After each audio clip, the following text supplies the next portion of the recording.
The Ministry of Tourism has been allocated more than $1.7 billion in the 2016-2017 estimates of expenditure.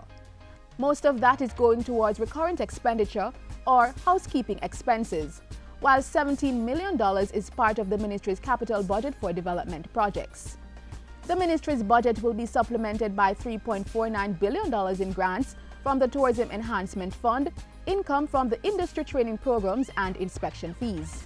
Among other things, that money will support the work of the Jamaica Tourist Board, Jamaica Vacations Limited, and the Tourism Product Development Company. The Tourism Enhancement Fund will also be providing nearly $2.9 billion to market brand Jamaica overseas. The mission of the Tourism Ministry is to work with its partners to establish policies, programs, and systems that will add value to the rich, unique, and varied attributes of the country. As such, the work of the Tourism Linkages Hub will continue to be of top priority in fiscal year 2016-2017. $26 million have been set aside for projects under this initiative.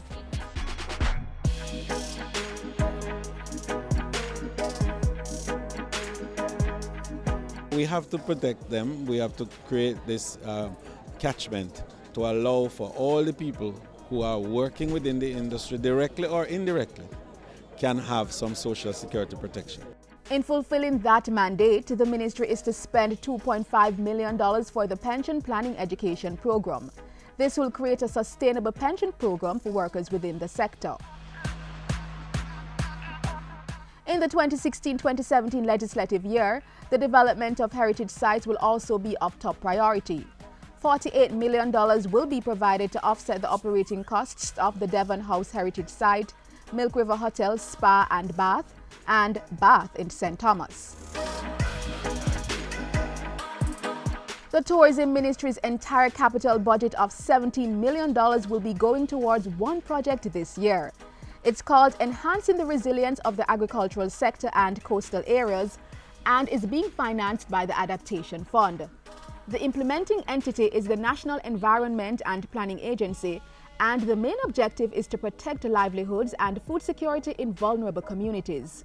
That will involve improving land and water management for the agricultural sector, strengthening coastal protection, and building institutional and local capacity for climate change adaptation. The Ministry of Tourism, building brand Jamaica, pulling millions of visitors to the country while contributing to reduced poverty levels and greater social inclusion in the 2016-2017 fiscal year.